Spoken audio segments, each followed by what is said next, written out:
Back then, a dinosaur movie made the whole planet go crazy. In 1993, Steven Spielberg took Michael Crichton's novel and turned it into Jurassic Park, starring Sam Neill, Laura Dern, Jeff Goldblum, and Richard Attenborough. The result was animatronics that seemed alive, CGI that amazed everyone, and a T-Rex roar that made every kid in America sleep with the lights on for about a week. But behind all that prehistoric chaos, there's a lot of weird stuff you probably never knew. Today, we're counting down 15 weird facts about Jurassic Park. And stay until number 14 because it changed Hollywood forever. Now, before we start, make sure to hit that like button and subscribe. It helps this channel reach more fans of classic movies, and it keeps the raptors from learning how to open the door to our studio. Who's ready for some unusual sightings? All right, let's start the countdown with number 1, the satellite director, when Steven Spielberg was working in 2 worlds at the same time. In 1993, Steven Spielberg did something that would make a modern filmmaker instantly log off and call a therapist. He was directing one of the most technologically advanced blockbuster movies ever made and one of the most serious dramas in movie history at the same time. Spielberg had already moved to Krakow to film Schindler's List. During his free time, he would review footage and effects from a huge digital T-Rex walking through the rain. He later said that the quick change between these 2 very different projects left him emotionally exhausted. And this wasn't FaceTime or Zoom. In 1993, reviewing CGI from far away was almost unheard of. Spielberg used a satellite-equipped post-production station in Poland to receive footage from Industrial Light and Magic in California. It was large, expensive equipment that sent footage at much lower quality than what we expect today. He was reviewing dinosaur animations through a satellite while the rest of us were still trying to understand call waiting.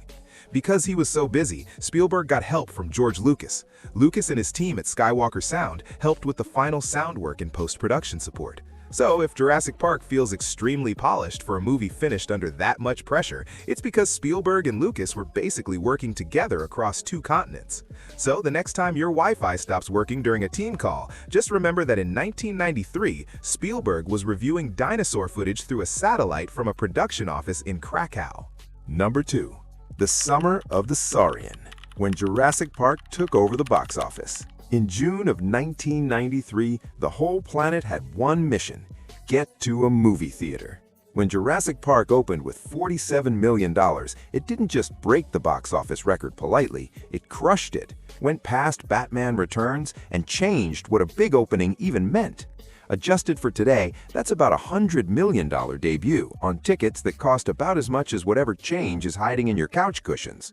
And for one summer, everyone was watching the same movie.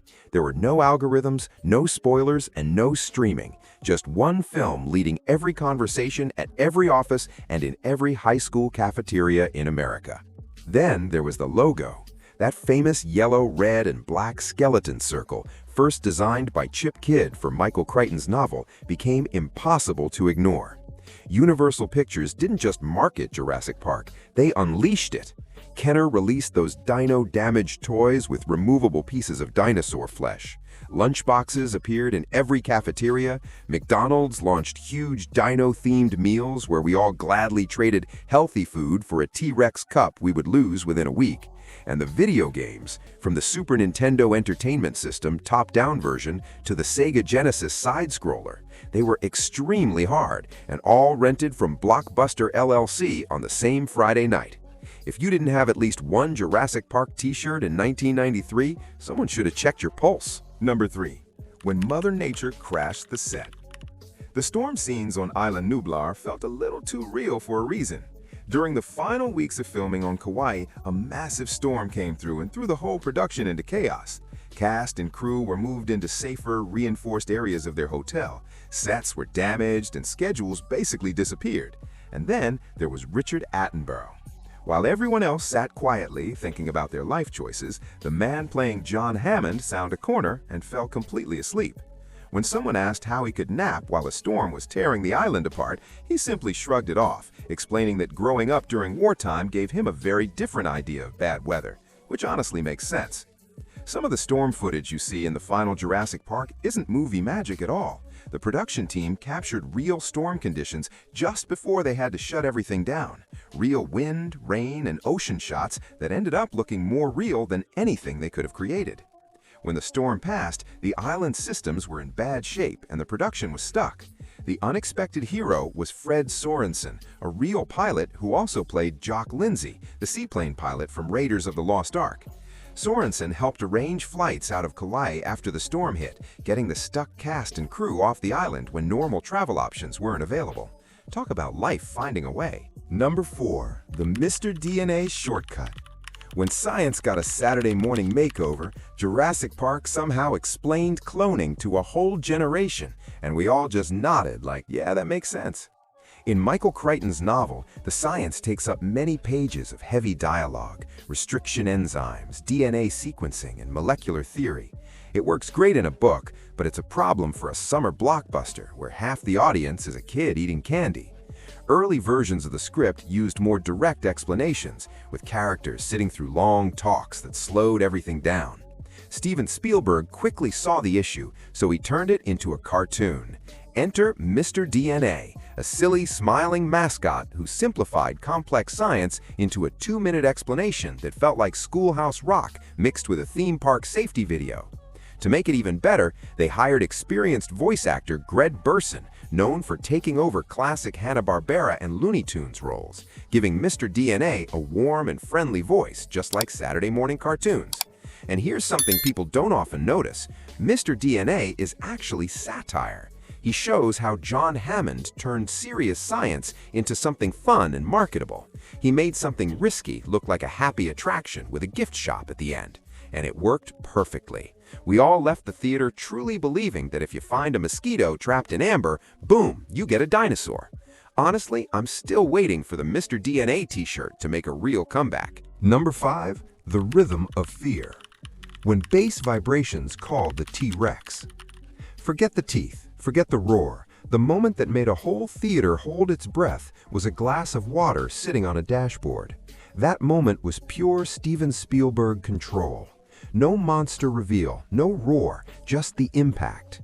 And the idea came from driving around. Heavy bass from his stereo made the rearview mirror shake in a slow, steady pattern. Some versions of the story even mention earth and wind and fire playing on the speakers. Either way, showing the effect of something huge coming closer was much scarier than showing the thing itself. So he told his effects team, I want to do that with a cup of water. Easy, right?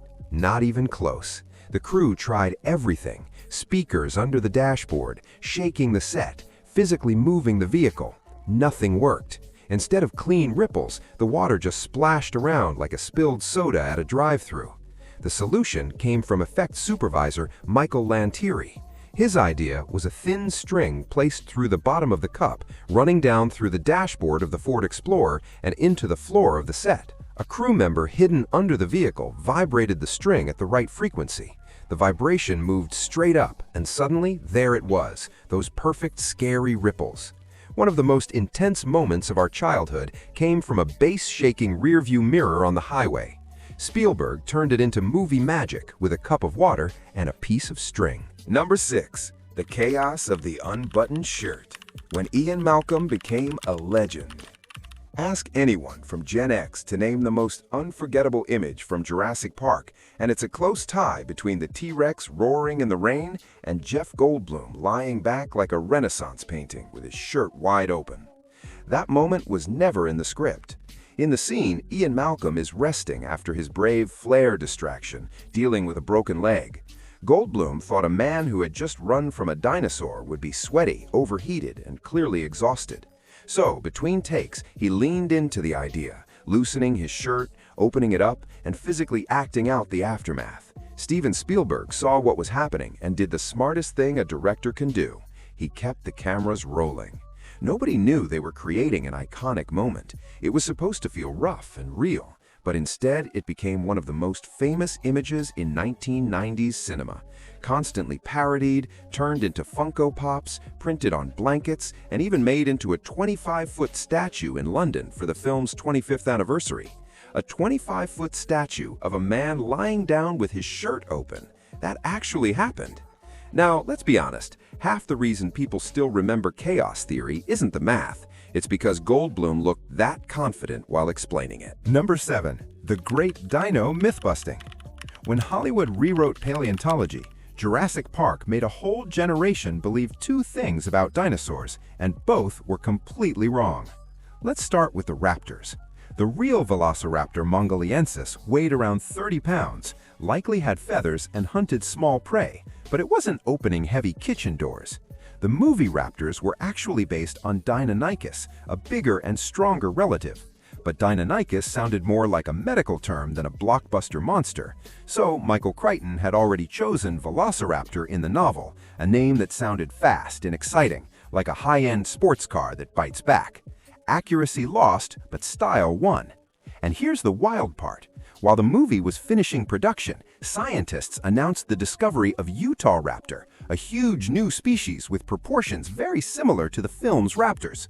Stan Winston famously joked, "We made it, then they discovered it." Now the other big myth, Alan Grant whispering, "Don't move, he can't see you if you don't move." That became a survival rule for Gen X. The problem is, it was completely wrong. Tyrannosaurus rex had forward-facing eyes with strong depth vision and a powerful sense of smell. Basically, it's like a dinosaur version of a bloodhound. Standing still while sweating in your clothes wouldn't have fooled it at all. So why did Steven Spielberg present it this way? In the novel, the dinosaurs were mixed with modern DNA, including frogs. Spielberg leaned into that idea because watching a scared kid trying not to move while a 7-ton predator stares at them is much more exciting than instant death. Great movie, but not a great science lesson. Number 8. The Dilophosaurus, the biggest 90s fake-out in Jurassic Park. Every kid in 1993 learned the same lesson the hard way. If something in Jurassic Park looks friendly, you're already in danger. The Dilophosaurus doesn't roar, doesn't stomp, it just tilts its head, makes a soft little chirp, and then completely destroys your trust in small creatures. But the version we saw on screen was basically a sci-fi monster dressed like a dinosaur. The venom. There is no scientific proof that any dinosaur could spit venom. That was Michael Crichton's idea. The moving neck frill is also completely made up, inspired by modern frilled lizards. And the size? In real life, Dilophosaurus was over 20 feet long. The movie version was made smaller on purpose so it wouldn't be confused with the raptors. Steven Spielberg wanted it to seem harmless, like something you'd walk up to with your hand out, right before you seriously regret it. Even the sounds were designed to trick you into feeling safe. That small chirping noise before the attack was meant to make you relax just enough to stop paying attention. We all remember that moment, Dennis Nedry slipping in the mud, the glasses, the slow realization that this wasn't a joke, it was a nightmare pretending to be friendly. It's the reason that even today, we don't trust anything that looks like it wants to play fetch. Okay, we're halfway through the video, so let's take a quick pause. And if you're enjoying this trip through Isla Nublar, hit that like button and subscribe. It keeps this channel running smoother than a Ford Explorer on a clear day, which, let's be honest, didn't last very long in this movie. All right, let's get back to the countdown with number 9, the 15-minute masterclass. Steven Spielberg's lesson in less is more. Now here's a number that will blow your mind.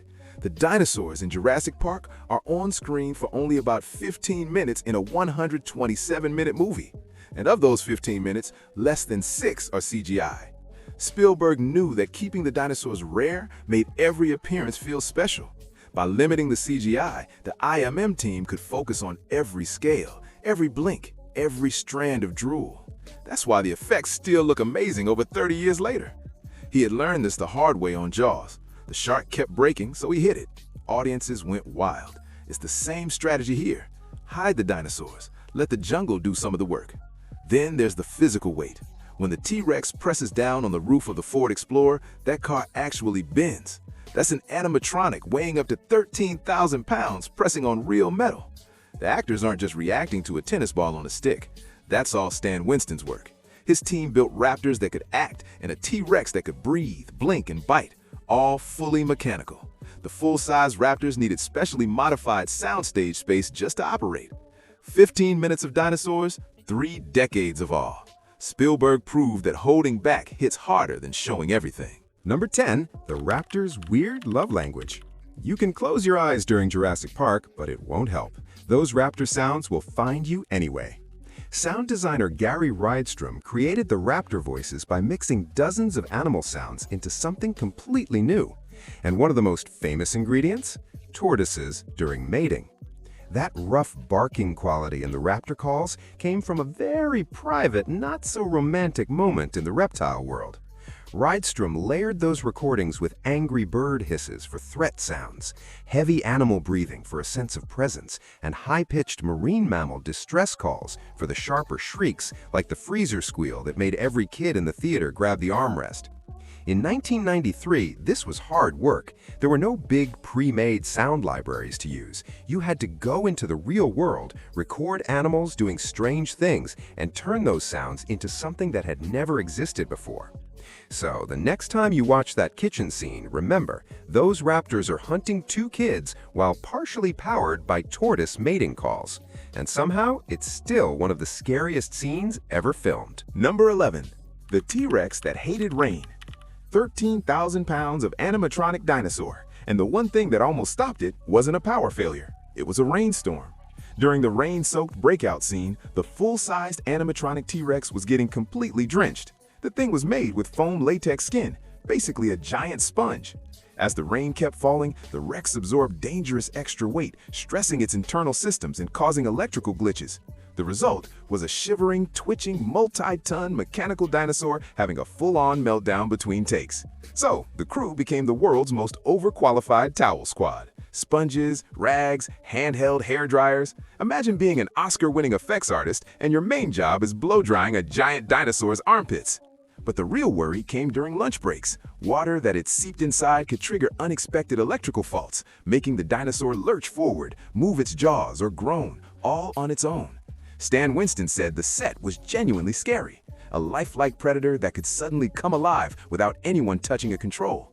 Even on the most expensive movie of its time, the biggest star on set was basically a moody diva who hated getting wet and threw tantrums in the rain.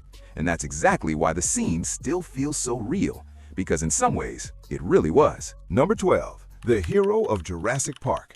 How the T-Rex stole the finale. If Steven Spielberg had kept the original ending, the most famous dinosaur in movie history would have missed the entire finale. In early drafts, the ending was much quieter. The humans were supposed to outsmart the raptors using the visitor center itself, doors, hallways, skeleton displays as weapons. Tense, yes, but not the kind of ending that makes an audience jump out of their seats. But Spielberg noticed something while watching the dailies. The audience was obsessed with the T-Rex. Every scene with it was electric, so why leave the biggest star out for the whole third act? He scrapped the environmental ending. Instead, the T-Rex smashes through the visitor center to fight the raptors, while the humans survive in the chaos. And that shot of the "When Dinosaurs Ruled the Earth" banner falling in front of the roaring Rex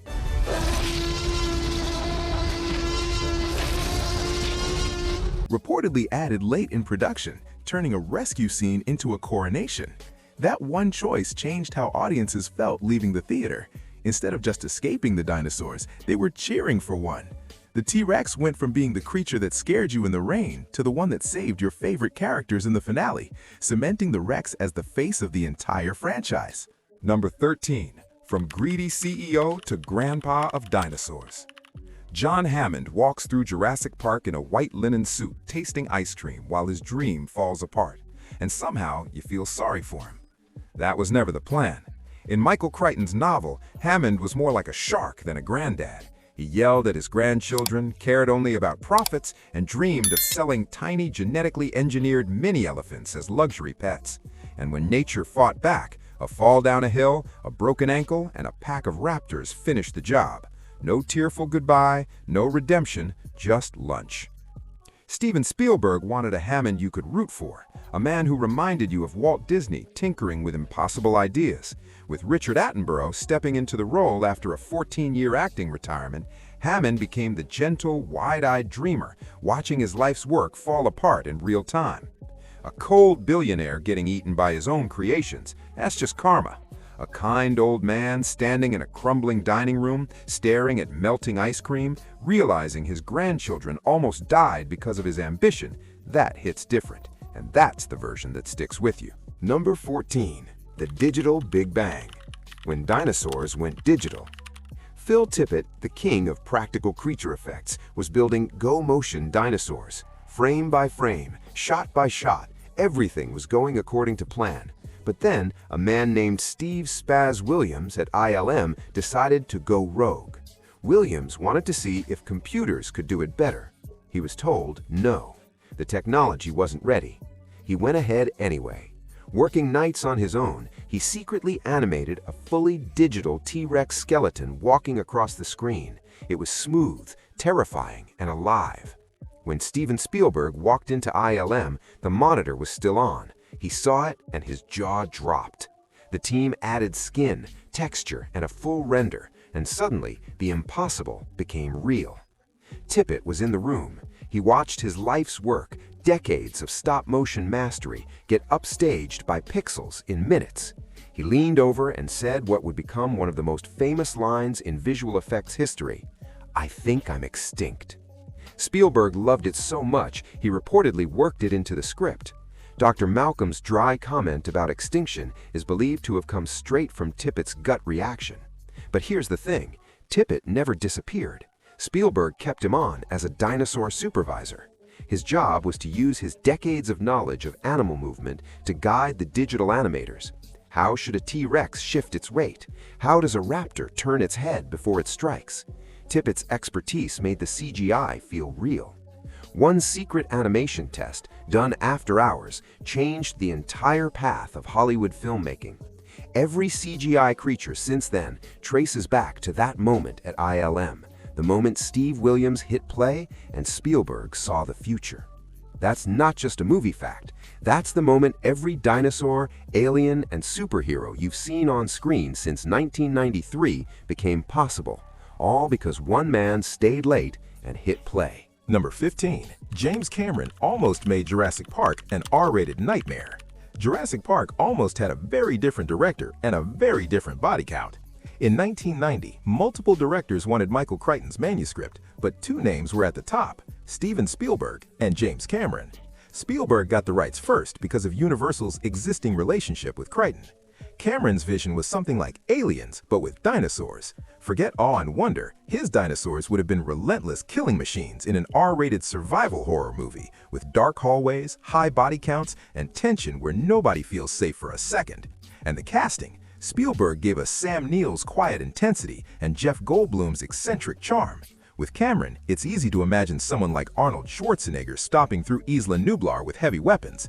Less life finds a way and more get to the chopper. Cameron later praised Spielberg's approach, the balance of awe and terror, wonder before fear. That balance made the movie a cultural event instead of just another creature feature. But let's be honest, there's still a part of us that wants to see Cameron's version. Somewhere in a parallel universe, that movie exists, and it's terrifying. Meanwhile, Spielberg doing Avatar, also kinda, never mind. And hey, there you have it, 15 weird facts about Jurassic Park you probably never knew. Which one surprised you the most? And do you know one we missed? Drop it in the comments. Hit that like button, subscribe if you haven't already, and we'll see you next time with more nostalgic deep dives.